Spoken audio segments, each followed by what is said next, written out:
If you're planning on buying a piece of land to live on like I did instead of buying a normal house, you're probably going to want to go down the proper planning permission route, as you'll be able to build something big like this. It can be a bit of an awkward process if you don't have exactly the right boxes ticked. So let's say you've moved onto your piece of land, it's been about 6 months, a year, someone from the local area has noticed what you're doing and decided they don't like it and complain to the council.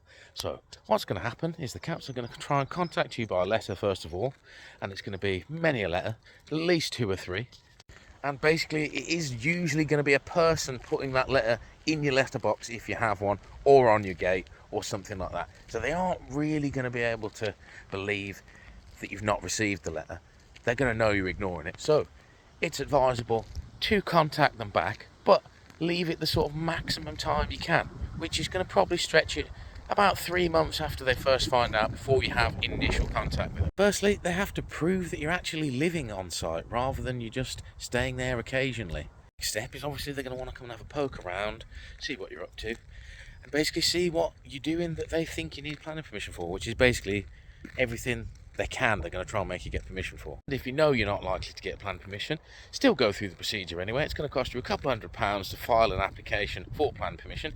Again, you're stretching the process. That's going to be at least 6 months. You could probably push it to a year almost if you've got a couple of consultants you need to get advice from and stuff. And then you move on to the appeals process once they deny you permission, which enables you to then state why you should be there, etc., all again to another government body, which will stretch the whole time you've been there another 6 months, maybe a year. When I went through this process at my old place, it was 8 months before they got back to me with the appeal process. Probably got another couple of months before they give you a decision on that. And it's only at that point where the council can make it illegal for you to be living on your land. They can give you a notice, which basically, the long and short of it is, it says you can't live there, or you'll get a 20 grand fine. I think it's like 20 grand a day almost they can do, or something like that. It's a ridiculous fine anyway. And then it'd just be a case of proving you're not living there anymore. So you basically need to just rent a house in the town or move back in with someone you know, or registering of the documents at that place.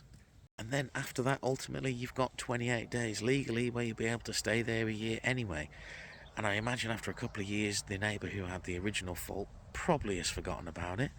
And realistically, who's got the resources in the council these days to monitor whether you're there more than those 28 days? Price of rent everywhere now, that option could be beneficial. Even if you have a year minimum, you've saved yourself quite a few £1,000s these days. And if you can't do anything with your land afterwards but sell it, you won't have lost money because land goes up at the same sort of value as houses do now. Ultimately though, the legitimate way is probably the safer option. There will be a lot of stress and worry, I imagine, going through that whole process when you're trying to stay on the land permanently. Planning permission wasn't too difficult for me because I'm a small farm.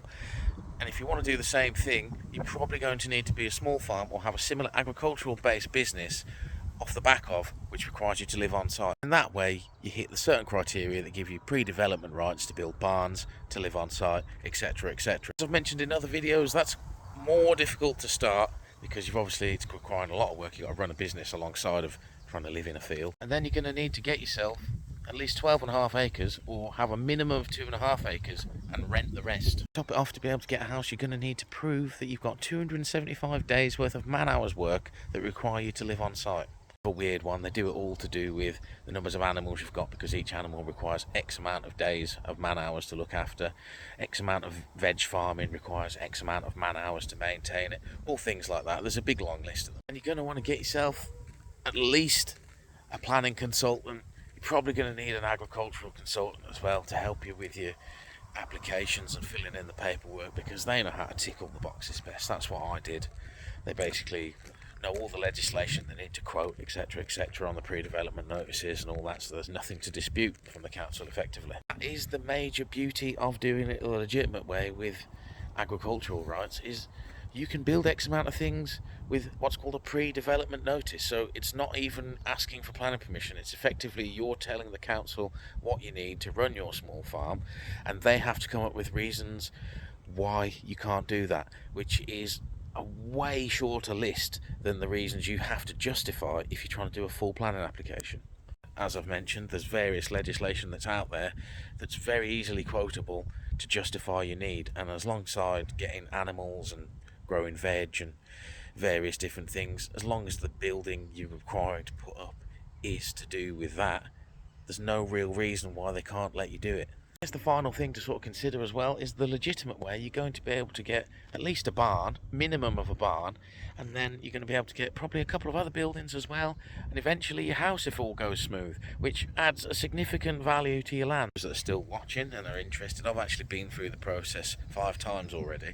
My first place went through permission for 2 polytunnels, and that was a rented piece of land, and basically went through the appeals process on that one, which I actually got permission for them for. Then moved to here, applied for the barn, got permission for that, even though only a little bit's completely finished. Got permission for the livestock house, built that. Got permission for the house, built that. Got permission for a little pond over the back now as well, which is the next thing to be done.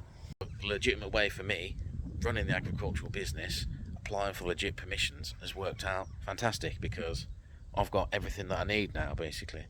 Once this is all finished, then that's me all gravy. I can just concentrate on actually farming the farm, just solely farming the farm for once, which will be lovely. So I'll wrap it up here. Any more questions, just drop them in the comment box below. Do my best to get back to you as always. Right then, bye bye.